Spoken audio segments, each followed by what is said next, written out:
Hello viewers, আসসালামু আলাইকুম। আশা করি সবাই ভালো আছেন। আপনাদের দয়া আল্লাহর রহমতে আমি অনেকটা ভালো আছি। তো ভিউয়ার্স, আজকে আমি আপনাদের মাঝে এমন একটি মন্ত্র নিয়ে এসেছি যেটির মাধ্যমে মেয়ে যেখানেই থাকুক না কেন আপনার সঙ্গে সহবাস করার জন্য পাগলা কুত্তার মতো ছুটে চলে আসবে। সে যেখানেই থাক না কেন, পৃথিবীর যে কোনো প্রান্তে থাক, কোনো সমস্যা নেই। শুধু আপনি এই মন্ত্রটির নিয়ম অনুসারে কাজ করবেন, ইনশাল্লাহ সে যতই দেমাগে হোক, রাগে হোক বা অন্য কারোর সঙ্গে সম্পর্ক থাকুক, কোনো কিছু যায় আসে না। যেখানে থাকুক তাকে রশিদে বেঁধে রাখলেও আটকাতে পারবে না। এই মন্ত্রটি দিয়ে কাজ করার পর যতক্ষণ না সে আপনার সঙ্গে মিলন করবে ততক্ষণ সে স্থির থাকতে পারবে না ভিউয়ার্স। তো ভিউয়ার্স, আপনারা এই মন্ত্রটি কীভাবে কাজে লাগাবেন আমি সব প্রয়োগবিধি, সব নিয়মকানুন আমি ভিডিওর মধ্যে বলে দেবো। আপনারা দয়া করে ভিডিওটা না টেনে না স্কিপ করে পুরোপুরি দেখবেন। আর যারা এখন আমার চ্যানেলে নতুন দর্শক রয়েছেন তারা অবশ্যই আমার চ্যানেলটি সাবস্ক্রাইব করে দেবেন এবং পাশে থাকা বেল বাটনটি বাজিয়ে দিবেন, যাতে করে পরবর্তীতে আমি নতুন কোনো ভিডিও আপলোড করলে আপনারা সঙ্গে সঙ্গে পেয়ে যান। তো ভিউয়ার্স, আপনারা এটি কীভাবে করবেন আমি আপনাদেরকে এখন বলে দেব। তো আপনারা ভিডিওটি স্কিপ করবেন না বা টেনে টেনে দেখবেন না, তাহলে আমার না আপনাদেরই লস। একটু সময় দিলেই আমার কোনো কিছু যায় আসে না।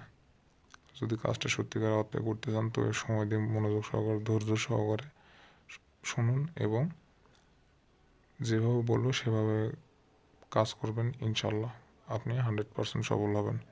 তো ভিউয়ার্স, এই যে দেখতে পাচ্ছেন স্ক্রিনে দেওয়া মন্ত্রটি, ইন্না আজিজুল হাকিম, অমুকার বেটি অমুকি, শীঘ্রই অমুকার বেটা অমুকার নিকট আয়, দোহাই ধর্মের, দোহাই আল্লাহর। তো ভিউয়ার্স, আমি আরেকবার বলে দিচ্ছি আপনাদের সুবিধার্থে। ইন্না আজিজুল হাকিম, ইন্না, প্রথমে আপনারা এভাবে বলবেন ইন্না আজিজুল হাকিম, তারপরে এই যে প্রথমে অমুকার লেখা আছে এই অমুকার জায়গায় যে আপনার কাঙ্ক্ষিত ব্যক্তি তার মায়ের নাম লিখবেন এবং অমুকার বেটির পরে আরেকটা অমুকি আছে, এখানে লিখবেন আপনার কাঙ্ক্ষিত ব্যক্তির নাম। তারপর লেখা আছে শীঘ্রই অমুকার বেটা অমুকার নিকটায়। তো এই অমুকার জায়গায় আপনার বাবার নাম এবং পরের অমুকার জায়গায় আপনার নাম লিখে আপনারা সুন্দর করে লিখে নেবেন। প্রয়োজনে স্ক্রিনশট নিয়ে নিতে পারেন। তারপরে ভিউয়ার্স, আপনারা এটি আপনাদেরকে সংসিদ্ধ করতে হবে শনি অথবা মঙ্গলবার অথবা রবিবার। শনিবার রবিবার সবচেয়ে ভালো হয়। তো শনিবার অথবা রবিবার এই দুটো দিনের মধ্যে যে কোনো একটা দিন বেছে নেবেন, নিয়ে আপনারা দুপুর 12টার সময় এটি জপ করবেন।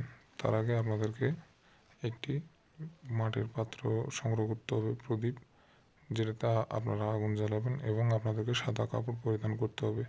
আর প্রয়োজন হবে লাল ও সাদা চন্দন। তো ভিউয়ার্স, আপনারা সাদা কাপড় পরিধান করে সামনে আপনারা আগুন জ্বালিয়ে নেবেন।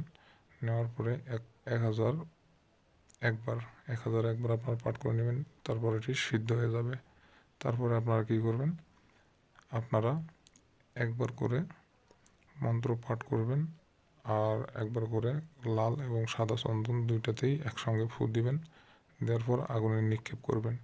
ভিউয়ার্স, এইভাবে 108 বার মন্ত্র পাঠ করবেন আর লাল সাদা চন্দন একসঙ্গে নিয়ে ফু দিয়ে আগুনে জ্বালিয়ে দেবেন।